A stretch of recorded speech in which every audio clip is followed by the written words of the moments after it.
Here we had a little demonstration of people throwing out right-handed and left-handed. It was amazing. Jerry Kaplan and I think Peter Roof could do that, and Barry Forsyth could do it for ourselves.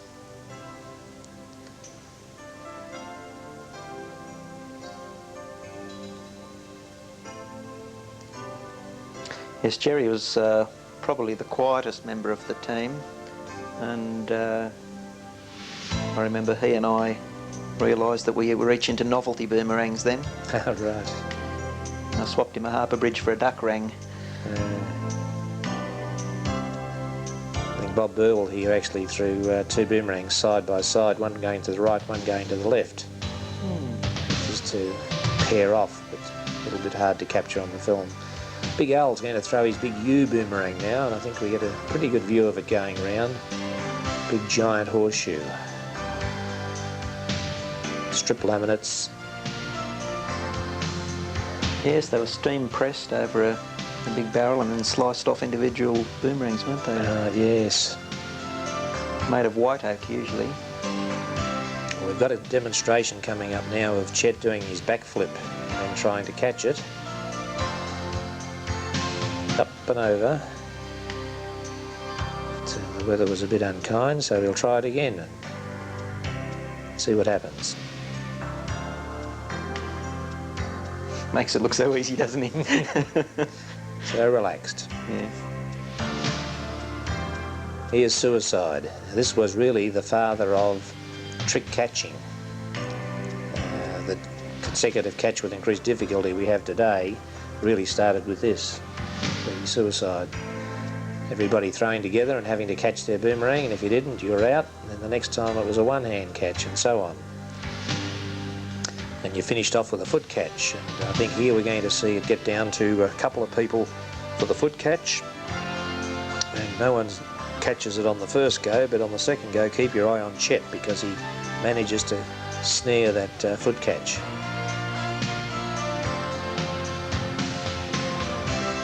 Now, these people are going for the foot catch, I think. Yep. Not quite. Now watch Chet, the smallest one there, the yellow hat. He's got it.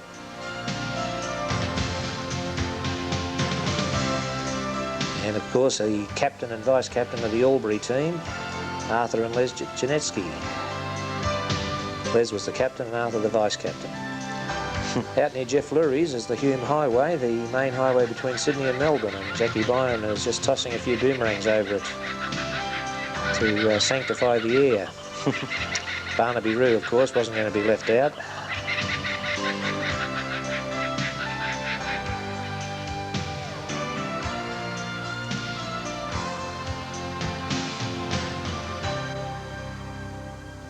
Here's Jeff's boomerang factory. Barry Forsyth's wife talking to my mother, Peggy.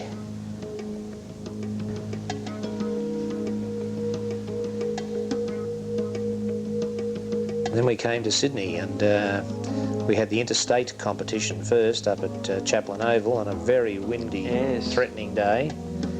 You had your snakes there that day too, making friends with Al Gearhards. That's right, yes. Al took a real liking to the pythons. Here's Yoshi, the Japanese, throwing for Australia. We had to muster up all the ones we could to get a team together in Sydney. The weather was pretty bad, and even Chet found it a little difficult to handle.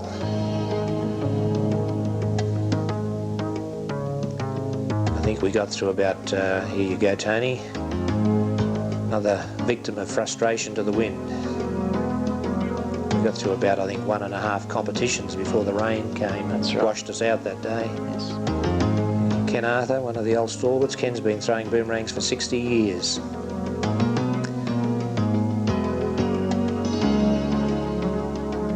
His father built the house that he lives in there at Lane Cove, you know.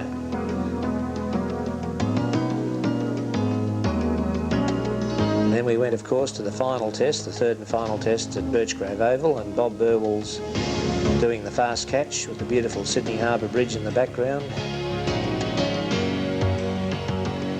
It was a little breezy there that day too, because I think the closest I've ever felt to coming to having a heart attack was doing a pass catch that day. Yes.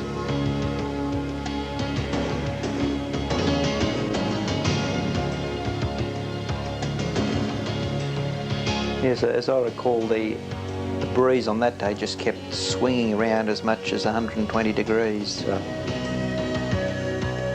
These, of course, were the trophies for the challenge. The smaller one going home with the victor and the larger one then staying with the name on, but I think a few years down the track we sent that across to America. Here we are in MTA throwing. See, the breeze was certainly taking it well down the field.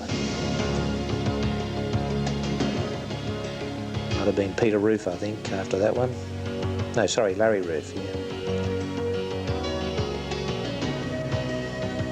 The local school children came down, of course, to give us support. As you say, crowds are always our problem, aren't they? Yes. There's the eagle feather in the ground. That was Barnaby's trademark. It was his voodoo, wasn't it? Yes, yes. You reckon he could hex us with that? Yes. Here goes Robbie Kroll for a great MTA throw, and I think he might even end up catching this one.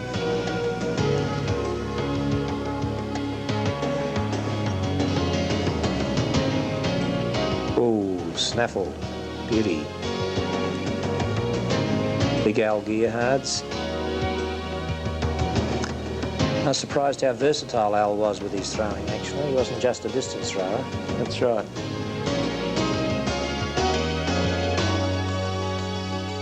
Chris Hensgen. Barnaby.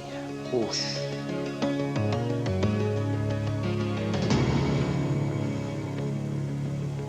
Here goes Dennis.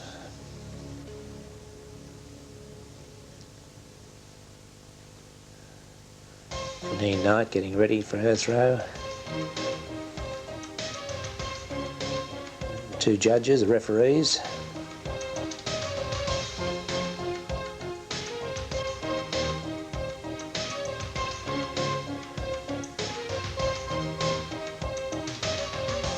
Here's Chet, I think, throwing in the Aussie round here.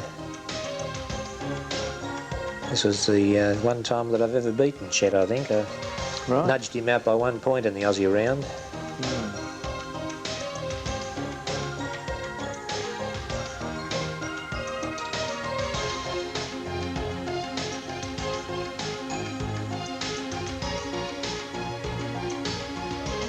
Yes, Chet was very much into what he called freestyling, just enjoying making boomerangs do different things. Right, yes.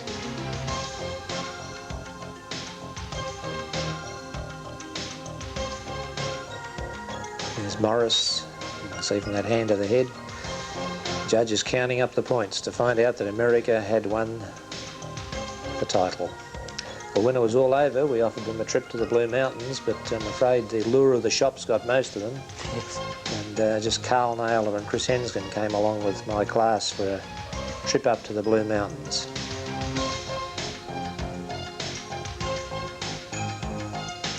The famous Three Sisters. People come from all around the world to see them.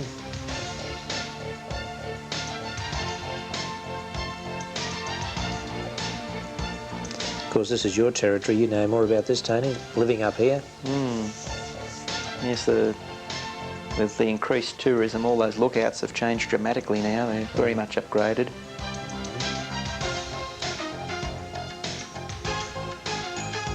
In fact, more than half the income that comes into the Blue Mountains is from tourism now.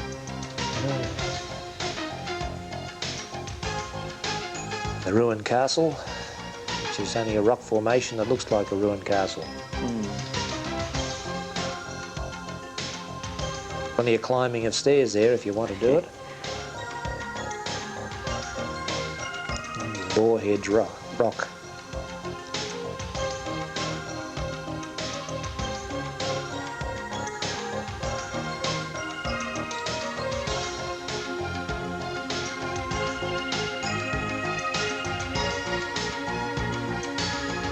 Like the Megalong Valley. Govert's Leap. Yes, watch this waterfall. You'll see a couple of shots of it and the wind shifts it right out at Doesn't just keep dropping down straight all the time, depends on the strength of the wind. There it is starting to move out. I think that's at Evans Lookout at Blackheath. Oh no, that's, No, we're still at Govern's Govern's Leap yes. as well. There's, look at the waterfall there. Completely different, right out to the side.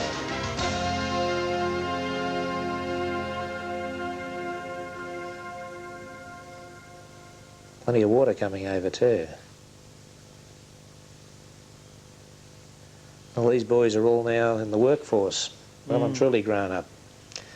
Well, we're back to the Janetzki home, and this is how fit these fellas were. I think Arthur does something like over 30 skips here before we cut off with the film.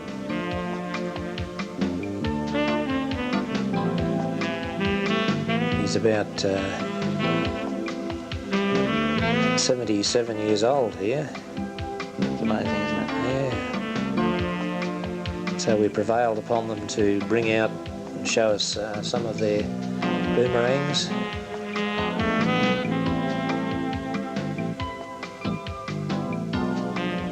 Famous admirals. I think it was you who suggested the name Rolls-Royce. Yes, I designed the Rolls-Royce logo for them, Janetzki's Rolls-Royce. Well, certainly acquired that sort of prestige around the world, didn't they, their boomerangs?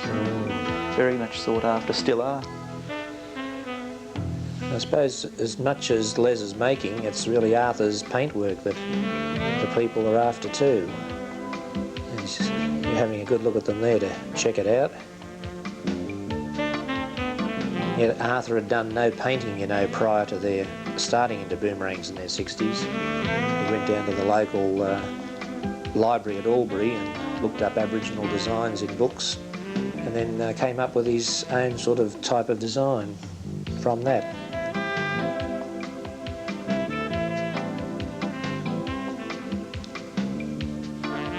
But they didn't sign all their boomerangs. I think he used to sign them a lot of the time, but some of the times he didn't. He didn't always feel it was that important. Because we like to think that the good Lord travels with us wherever we go, eh? Oh, yes. But here's the front of the Janetzki house. You can see it's neat and tidy, just like their boomerangs. And boomerangs are so in character with the people. Of course, they had a sister, Ruby. Yes. Ruby was born in 1898. And she's even smaller than Les and Arthur. One of those absolutely lovable characters. Yes, and here she is. Her fingers were very much affected by arthritis towards the end. She died at the age of 86, just 2 years before Les died. He was 86 also when he died. Both of them just died quite suddenly.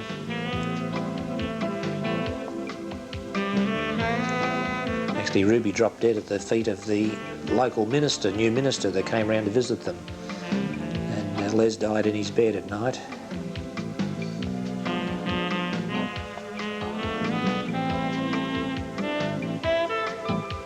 The three of them kept that place magnificently, didn't they? Those couple of fruit trees produced tremendous amounts of fruit.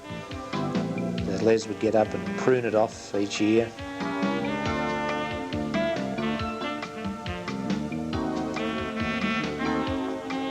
They're probably one of the closest families I've known, certainly at that age. Yes. Of course, the one trophy we won was the Albury team against the Americans, of which Les was the captain and Arthur the vice-captain.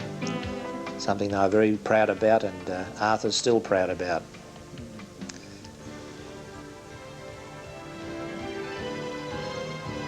There's the jump into the circle. Yes, Robbie Kroll's learning fast. Chris Westall giving a throw.